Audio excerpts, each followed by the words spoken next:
Beleza, pessoal? Estamos aqui para mais uma aula.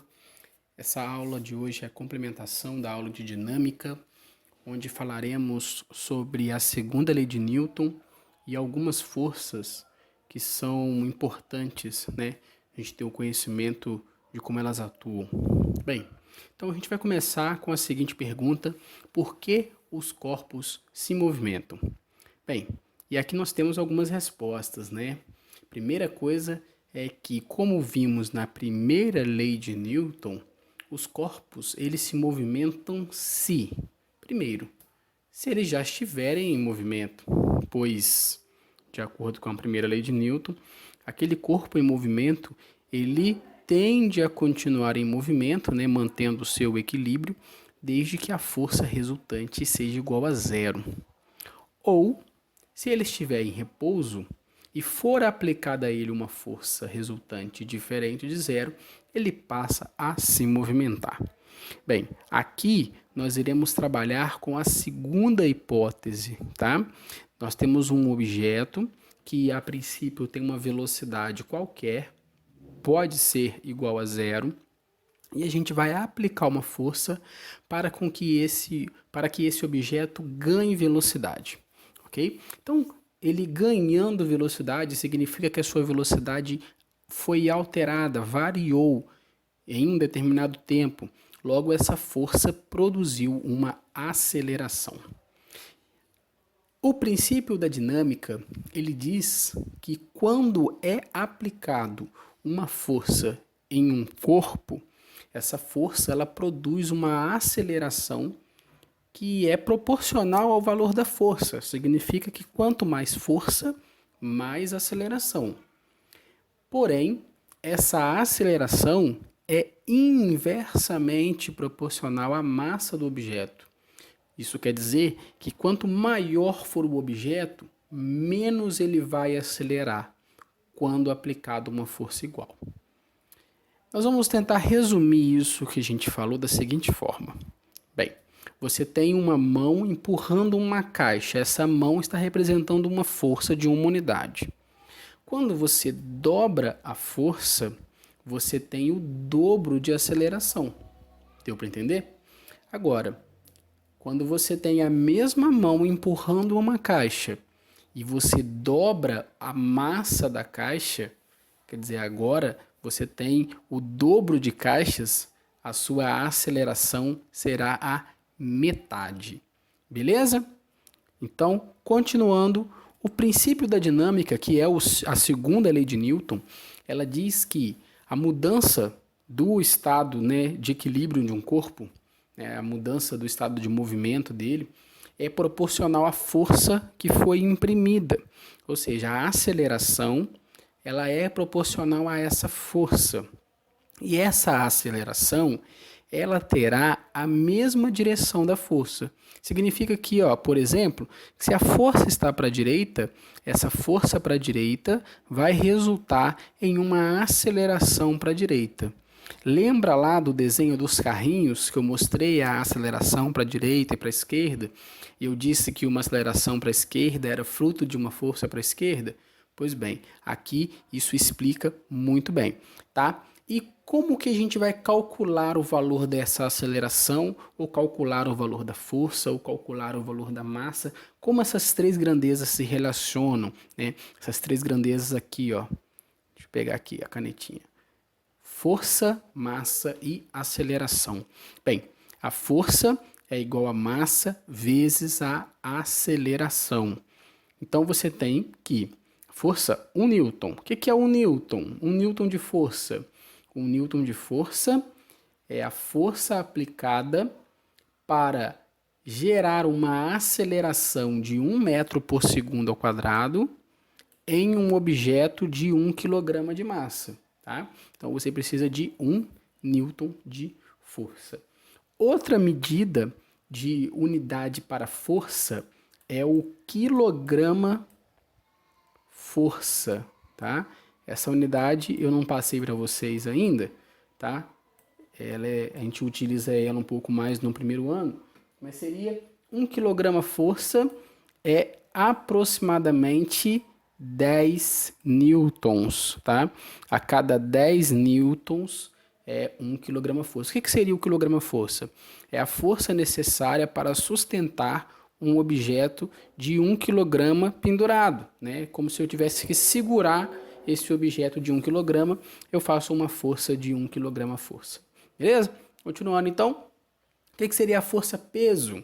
Bem, olha só, imagina que você tem aí uma árvore e uma maçã em cima da árvore, ó, a árvore, uma maçã em cima da árvore, e essa maçã, opa, caiu, tá? Caiu aqui na sua cabeça, você é o Sir Isaac Newton aqui lendo um livro, né?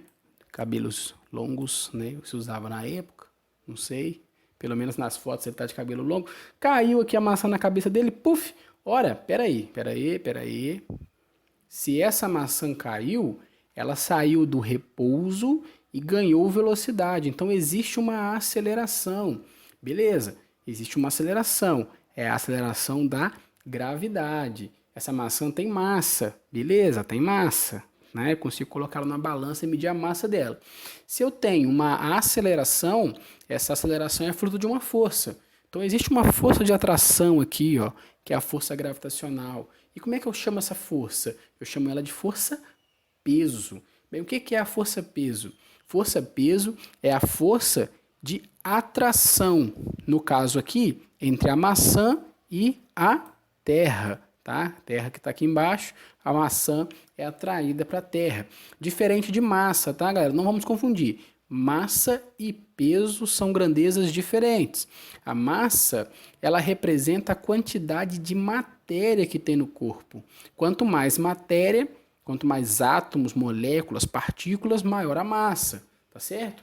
Agora, o peso, ele é uma força, logo ele depende da massa, mas também depende da aceleração, que no caso, a aceleração da gravidade, beleza?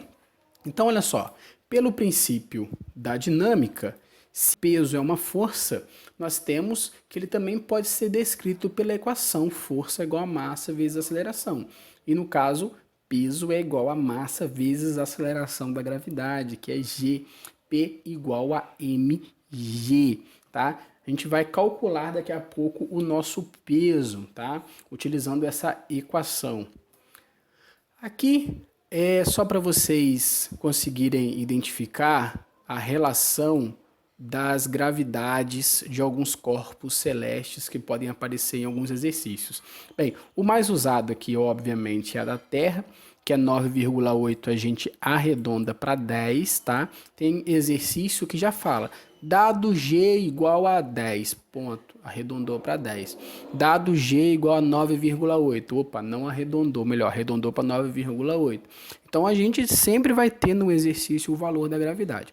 Na Lua, aqui a gente pode arredondar para 1,6, tá? Marte 3,7, não precisa decorar essa tabela não. O exercício coloca para você o valor dessa gravidade, tá bom? Você vai decorar de tanto usar, né? Mas não precisa ficar preocupado com isso. Continuando, então, nós temos nosso primeiro exemplo. Preste atenção no primeiro exemplo. Nós temos um astronauta, tá? E na superfície da Terra, vamos lá, sobre a superfície da Terra, G igual a 10, tá? 10 metros por segundo ao quadrado, ó. Unidade de medida, metro por segundo ao quadrado. Por quê? Porque gravidade é uma aceleração, então a mesma unidade da aceleração. Um astronauta apresenta massa igual a 80 kg. Beleza. Em uma expedição à Lua, onde a gravidade é 1,6, a gravidade na Lua é menor. Determine o peso do astronauta na Terra, a massa do astronauta na Lua, o peso do astronauta na Lua. Bem, vamos lá. Para calcular o peso do astronauta na Terra, peso é igual a massa vezes gravidade. A massa dele é 80, a gravidade na Terra é 10, porque eu quero o peso na Terra, então eu uso a gravidade da Terra. 80 vezes 10, 800 newtons, ou 80 kg força. 80 kg força. Lembra que eu disse que 1 kg força seria mais ou menos 10 newtons. Então, se eu tenho 100, eu teria 10 newtons, se eu tenho 880 kg força. Beleza?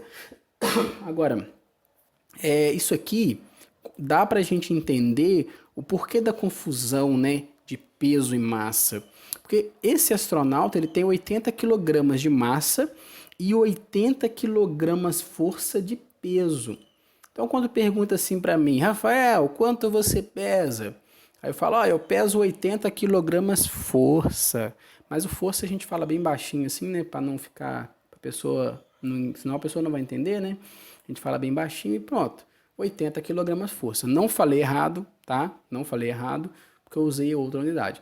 Ou eu posso falar 800 newtons e a pessoa ficar com aquele olho assim, estalado, né? O quê? Como assim? 800 newtons?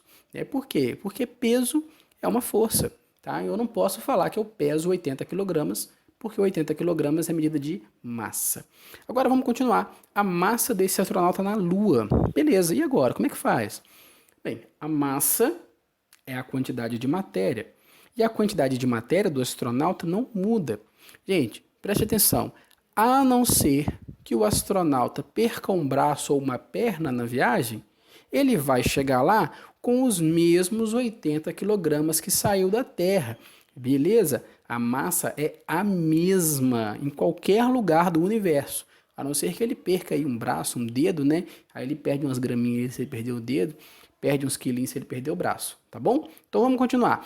O peso desse astronauta na Lua. Bem, agora a pergunta é outra. Perguntou o peso. E peso é massa vezes gravidade. A massa é 80, só que a gravidade na Lua é 1,6. E quando a gente multiplica, a gente chega num peso de 128 newtons. Ou 12,8. Só cortar aqui uma casa, né, gente? Quilogramas força. O que significa, Rafael? Significa que o meu astronauta perdeu peso. Sim, ele perdeu peso, mas ele não emagreceu, tá, gente? Ó, diferente. Ele perdeu peso. Por que perdeu peso? Porque o peso não depende só da massa, ele depende também da gravidade. Então, se você for para um lugar onde a gravidade é menor, o seu peso será menor. Do mesmo jeito que se você for para um local onde a gravidade é maior, o seu peso será maior. A massa não. A massa, para perder massa, tem que fazer regime ou tem que praticar exercício. Beleza? Então, seguindo aqui, vamos falar da direção da força-peso. A direção e o sentido da força-peso é sempre para baixo, beleza? Independente da posição do objeto. Se o objeto estiver em pé, inclinado, deitado, de cabeça para baixo, a força-peso é sempre para baixo, sempre apontado para o centro da Terra. É importante eu falar isso, sempre apontado para o centro da Terra, porque tem muita gente que cai em pegadinha, né? Por exemplo, ó, aqui está o centro da Terra. Aqui tá o carinha aqui, porque a Terra, galera, é redonda, né? Vamos lá. Tá aqui o carinha aqui. Aí, esse carinha, ele não cai. Por que ele não cai? Porque o peso tá puxando ele para onde? Para o centro da Terra. Então, o peso tá aqui, ó. Ah, Rafael, mas você falou que o peso é sempre para baixo? Sempre para baixo em relação a ele, ó. Olha para ele aqui, ó. Se a gente virar ele, pronto, ele vai estar para baixo dele. Então, o peso ele é sempre vertical para baixo, tá? Do objeto, beleza?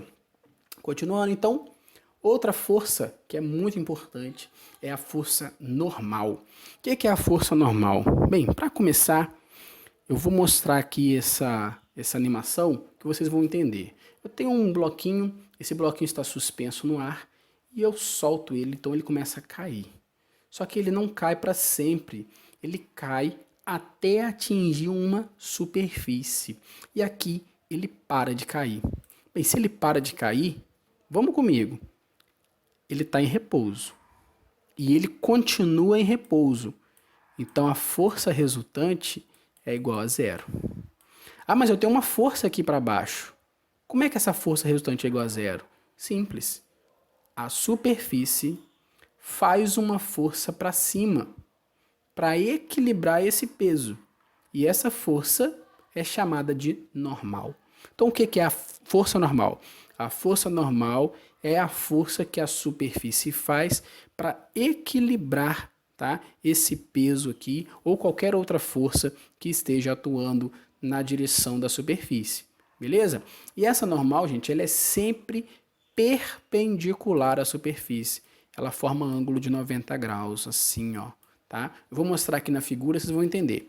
O chão tá aqui, horizontal, então a superfície faz a força para lá. É como se você estivesse imaginando essa superfície aqui, ó, subindo, fazendo a força. A normal, ela é sempre perpendicular à superfície. Olha aqui, tá de cabeça para baixo. A superfície faz a força para baixo, tá bom? Aqui não tem superfície.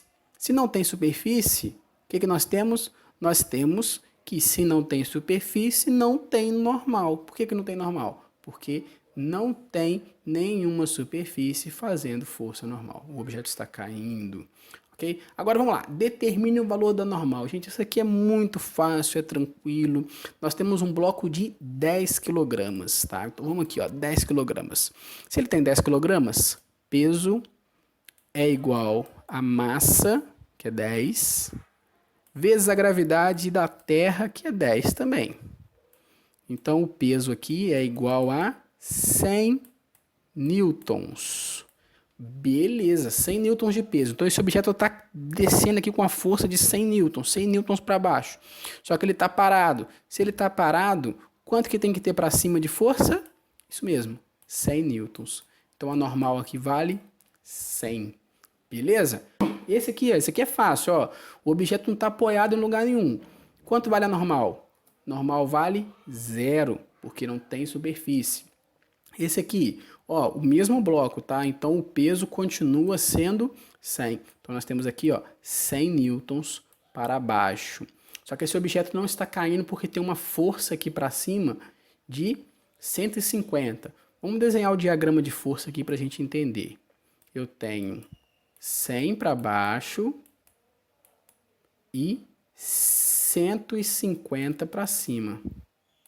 150 para cima. Essa seta aqui era para ter ficado um pouquinho maior, tá? Que é maior, né? 150 é maior que 100. 150 para cima. Opa, sobrou uma força aqui, não sobrou? É como se essa força conseguisse espremer esse objeto contra o teto com uma força de 50 newtons. Porque a força resultante aqui, né? 100 para baixo, 150 para cima, 50 para cima, força resultante. Então a normal, ela tem que equilibrar isso, ela tem que fazer 50 para baixo. Porque aí se ela faz 50 para baixo, ó, 50 com 100, 150 para baixo. 150 para cima, resultante igual a 0. Beleza? Então deu para calcular a normal? Gente, a normal, ela nem sempre vai ter o mesmo valor do peso, igual aqui, ó, tá? Às vezes ela pode ter valores diferentes, beleza? Tá bom? Vamos continuar. As balanças que a gente conhece, as balanças de farmácia, elas não medem a nossa massa, ela mostra lá o valor da nossa massa por conta de um cálculo que ela fez com o nosso peso. Mas ela também não mede o nosso peso. O que ela mede? Ela mede a força normal. Como assim? Imagina que você tem aqui uma mochila e essa mochila tenha 5 kg de massa. Bem, peso é massa vezes gravidade, 5 vezes 10, 50, tá? Então eu tenho um peso aqui, nossa, que seta, ó, um peso aqui de 50 newtons. E como é que essa balança sabe que aqui tem 50 newtons? Tá? Aqui dentro nós temos um dispositivo. Vamos pegar o dispositivo mais simples que a gente tem, que seria a mola. Lembra lá do dinamômetro? Nós temos uma mola e essa mola se deforma por conta de uma força e dependendo da deformação a gente consegue calcular a força, não é? Então, imagine que essa balança funcione com esse princípio, dá para entender muito bem. Então ela vai marcar aqui uma deformação, tá? A gente vai falar de força elástica daqui a pouco. Ela vai marcar aqui uma deformação equivalente aos 50 newtons. Então ela vai botar aqui na balança 5 quilogramas. Ela já vai estar calibrada para dividir pela gravidade, né? 5 quilogramas.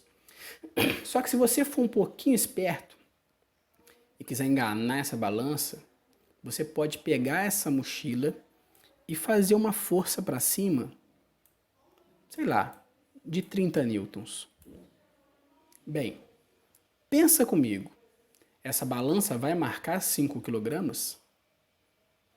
Não vai. Por que não? Porque ela não precisa mais sustentar os 50 newtons.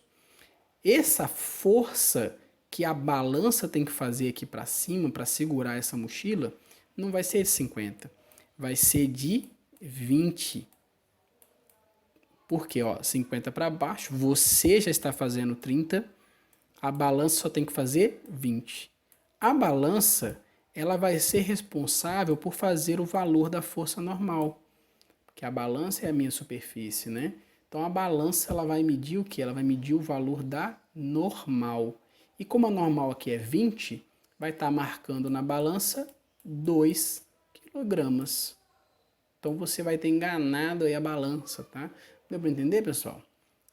Continuando. Força de tração. Bem, o que é força de tração? A força de tração, ela vai aparecer sempre que você estiver trabalhando com cordas, com fios, com cabos, né? Para você poder puxar um objeto, tá? E como é que seria isso aqui, ó? Esse cara está puxando esse ônibus, né? Então aqui nós temos a força de tração. E dependendo de como você olha, ela pode estar atuando para um lado ou para o outro. Como assim? Porque olha só, o homem puxa o ônibus, então essa força ela está para a direita. Só que esse ônibus ele gera uma resistência nesse homem. Então se você analisar do ponto de vista do homem, tem uma tração para a esquerda. Então depende do ponto de vista, tá, que você vai estar analisando. Então sua direção e sentido depende do sistema analisado, tá bom, gente? Continuando aqui, força elástica. A força elástica é uma força que vai aparecer sempre que você estiver trabalhando com deformações. Então aqui, ó, você tem uma mola e essa mola foi esticada. Alguém fez uma força para esticar a mola. Bem, essa aqui não é a força elástica não, tá? A força elástica vai aparecer aqui, ó, para poder voltar essa mola para o seu formato original. E essa força é proporcional à deformação. Quanto maior a deformação, quanto mais você estica, mais forte fica a força elástica. Até porque você tem que fazer uma força muito maior também, tá? Então aqui, ó, a força elástica ela é determinada pela lei de Hooke. E a lei de Hooke, ela traz pra gente que o valor dessa força, ele depende da deformação. Quanto maior a deformação, mais força tem que ser feita, mas depende também da constante elástica K. E o que é essa constante elástica? A constante elástica K é o valor que você tem associado a essa mola e depende desses materiais, do material que ele é feito, da quantidade de espiras e por aí vai, tá bom? Por exemplo, se você vai numa loja de molas e vai comprar uma mola, aí o cara te dá duas opções. A primeira mola tem constante elástica 20 newtons por metro. E a segunda mola, K2, K1 aqui, tem constante elástica 200 newtons por metro. Significa que na primeira mola você precisa fazer 20 newtons de força para cada metro que você quer esticar. Então, se você quer esticar 2 metros, você tem que fazer 40 newtons, ok? E a segunda, você tem que fazer 200 newtons para cada metro. Então, para esticar 2 metros, você tem que fazer 400 newtons de força. Então, a mola 2 ela é bem mais dura, né, bem mais difícil de deformar do que a mola 1. Beleza? Força de atrito. Bem, a força de atrito é uma força que está presente o tempo todo no nosso cotidiano. Nós conseguimos andar por conta da força de atrito, né? Já tentaram andar em um chão ensaboado? É tombo na certa, porque você diminui o atrito. E como é que funciona o atrito? O atrito funciona da seguinte maneira. Primeiro, entre a superfície e o objeto, vamos dar um zoom aqui, ó, você tem algumas irregularidades. E essas irregularidades, quando se encaixam, elas geram uma força de resistência, chamada de força de atrito. Quanto mais lisa for a superfície, quanto mais liso for o objeto, menor é essa resistência, menor é o atrito. Ah, mas e o sabão? O que o sabão tem a ver com isso? Porque o sabão, ele vai bloqueando esses buracos, ele vai ocupando o lugar desses buracos, deixando a superfície mais lisa, igual a cera. Né? A cera faz isso, né? A água faz isso. Então, quando você tem um piso molhado, você tem uma diminuição do atrito porque diminui o valor das irregularidades. E o que a gente precisa saber do atrito para a gente finalizar a nossa aula? Primeiro é que ele se opõe ao movimento. Se você está empurrando um objeto para frente, esse atrito ele vai ser para trás. Ele depende da natureza da rugosidade do material. Por exemplo, se você quiser empurrar uma borracha numa mesa, empurrar uma borracha numa superfície de concreto, por exemplo, você vai ver que o atrito será diferente nas duas situações, porque ele depende da rugosidade da superfície. E não é só a superfície que você está utilizando para empurrar a borracha. A superfície da borracha também é importante. Se você pegar, por exemplo, uma mesa e empurrar uma caneta e uma borracha, você vai ver que a borracha vai gerar mais resistência. Ok? E ela é proporcional à força normal. Diferente do que muita gente pensa, a força de atrito não depende do peso, e sim da normal. Existe um experimento, né, que se pode fazer, mas você precisa do auxílio de uma pessoa, então talvez vocês não consigam replicar ele aí na casa de vocês, tá? Mas quando a gente voltar para a aula, eu prometo que a gente faz na sala de aula. Seria o quê? Você tem uma mesa e você vai pedir alguém para puxar essa mesa com uma força assim bem fraquinha. Tenta pegar o dedo mindinho, né, o menor dedinho assim da mão, botar aqui e tentar puxar. A pessoa vai conseguir puxar com uma certa facilidade. Aí você vai e coloca um objeto bem pesado em cima da mesa. Bem, você não aumentou o peso da mesa, a mesa continua com o mesmo peso, tá? Só que ao colocar esse objeto mais pesado, você faz com que a força normal atuando na mesa fique maior, porque a superfície, que é o chão, tem que segurar o peso da mesa e do objeto. Isso vai fazer a mesa ficar muito mais difícil de arrastar, porque o atrito fica maior. Aí você vai fazer o contrário, você vai tirar esse objeto, né? Eu não sei como é que apaga esse negócio. Aqui, a borracha. Né? Você vai tirar esse objeto e vai fazer uma força para cima. Você vai entrar aqui no meio, embaixo da mesa assim, e vai fazer uma força para cima, mas com muita cautela, não deixa a mesa sair do chão. Você vai fazer uma força só para dar um levinho e vai pedir a pessoa para puxar de novamente. E vai verificar que essa força de resistência, a força de atrito, vai ficar muito menor. Uma vez que você, ao fazer esse movimento de empurrar a mesa para cima, você diminui o valor da normal. Beleza? Pessoal, ficamos por aqui, tá? Agradeço a atenção de vocês. Até a próxima.